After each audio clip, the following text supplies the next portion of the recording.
BJP నేతలు వేగంగా పావులు కదుపుతున్నారు. ఆంధ్రప్రదేశ్ రాజకీయాల్లో తమ పట్టు పెంచుకునే దిశలో అడుగులేస్తున్నారు. ముఖ్యంగా వచ్చే రాజ్యసభ ఎన్నికల కోసం ఇప్పటి నుంచే సన్నాహాలు చేస్తున్నారు.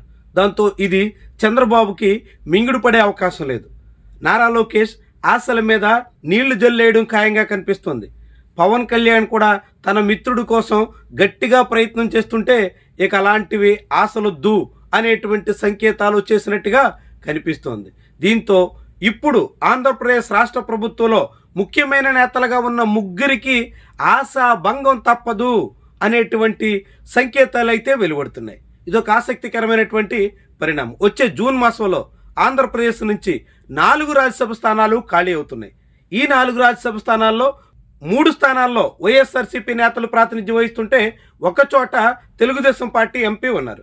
తెలుగుదేశం పార్టీ తరఫున 2024 డిసెంబర్లో ఉప ఎన్నికల్లో గెలిచిన సానా సతీష్తో పాటుగా వైఎస్ఆర్సీపీ చెందిన ఆళ్ల అయోధ్య రామిరెడ్డి, పిల్లి సుభాష్ చంద్రబోస్, పరిమళ నత్వాని రిలయన్స్ కోటాలో జగన్ దగ్గర నుంచి సీటు ఖాయం చేసుకున్న పరిమళ నత్వాని కూడా రిలీవ్ కాబోతున్నారు.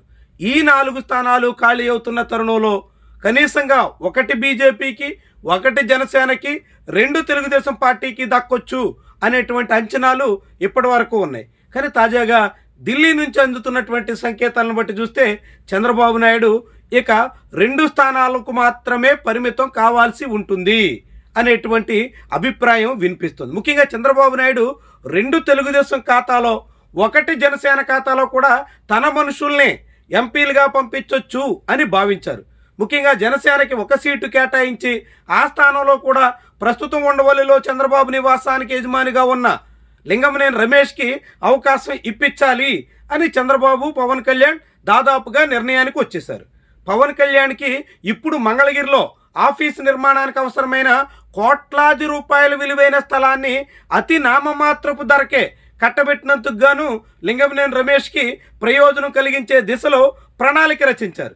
కానీ పవన్ కళ్యాణ్ ప్రణాళికలు, చంద్రబాబు ఎత్తులు రెండూ చిత్తయ్యేలా కనిపిస్తున్నాయి. మొత్తం 4 స్థానాలకు గాను 2 సీట్లను బీజేపీ కోరుతోంది అనేటువంటి అభిప్రాయం బలంగా వినిపిస్తోంది. దాంతో చంద్రబాబు నాయుడు ఇప్పుడు జనసేన రూపంలో టీడీపీ అధిష్టానానికి సన్నిహితుడైనటువంటి నేతను రాజ్యసభకు పంపించాలనేటువంటి లక్ష్యం దాదాపు నెరవేరే అవకాశం లేదు. ఇక తన మిత్రుడికి, తనకు చాలా నామమాత్రపు ధరకి భూములు ఇచ్చినందుకు గాను రాజ్యసభ అవకాశం ఇచ్చి రుణం తీర్చుకోవాలని ఆశిస్తున్న పవన్ కళ్యాణ్ లక్ష్యం కూడా నెరవేరడం దాదాపు సాధ్యం కాకపోవచ్చు అనే మాట బలపడుతోంది. అదే సమయంలో బీజేపీ 2 స్థానాల్లోనూ ఉత్తరాది నుంచి ఇప్పటికే పరిమళ నత్వాని రిలీవ్ అవుతున్నటువంటి తరుణంలో మళ్ళీ ఆయనకే ఛాన్స్ ఇవ్వచ్చు అని కూడా భావిస్తున్నారు.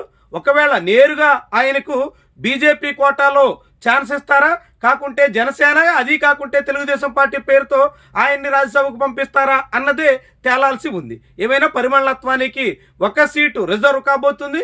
ఇక మిగిలినటువంటి మరో స్థానాన్ని బీజేపీ ఉత్తరాది చెందినటువంటి నాయకుడిని బరిలో దింపడం ఖాయంగా చెప్తున్నారు. దాంతో ఇక 2 స్థానాలు బీజేపీ మరోసారి దక్కించుకోవడం ఖాయంగా చెప్పొచ్చు. ఇక మిగిలినటువంటి 2 సీట్లలో కూడా నారా లోకేష్ తన మిత్రులని అక్కడి నుంచి ప్రాతినిధ్యం వహించే దిశలో ప్రణాళికలు రచిస్తున్నారు. ఇప్పుడు నారా లోకేష్ కూడా ఆశాభంగం తప్పకపోవచ్చు అనేటువంటి మాట వినిపిస్తుంది.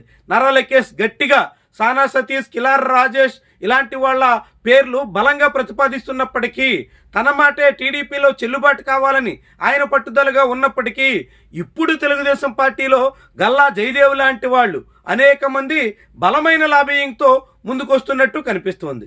దాంతో ఇప్పుడు తెలుగుదేశం పార్టీలో కొత్త పోరు రాజుకోవడం అనివార్యంగా చెప్పే పరిస్థితి వస్తుంది. అదే సమయంలో మొత్తం 4 సీట్లు ఓసీ నేతలకే కట్టబెడితే ఇక బీసీ, ఎస్సీల్లో వ్యతిరేకత వచ్చే ప్రమాదం కూడా కనిపిస్తోంది. అలాంటి తరుణంలో తెలుగుదేశం పార్టీ నాయకత్వం ఏం చేస్తుంది, ఎవరిని సంతృప్తి పరుస్తుంది, ఎవరిని బుజ్జగించడానికి ఎలాంటి నిర్ణయం తీసుకుంటుంది, అలాంటి నిర్ణయాలు తీసుకోవాల్సి వస్తే నారా లోకేష్ ఎలాంటి త్యాగాలకు సిద్ధం కావాల్సి వస్తుంది, ఇలాంటి ప్రశ్నలన్నీ ఇప్పుడు ముందుకు వస్తున్నాయి. దాంతో ఇప్పుడు ఏకకాలంలో బీజేపీ ఎత్తుల మూలంగా చంద్రబాబు, పవన్ కళ్యాణ్, లోకేష్ వీళ్ళందరి ఆశలు నీరుగారిపోవడం అనివార్యమా అనే మాట వినిపిస్తుంది. ఏమైనా ఆంధ్రప్రదేశ్ రాజ్యసభ స్థానాల చుట్టూ చాలా ఆసక్తికరమైనటువంటి రాజకీయం సాగడం అనివార్యంగా కనిపిస్తుంది.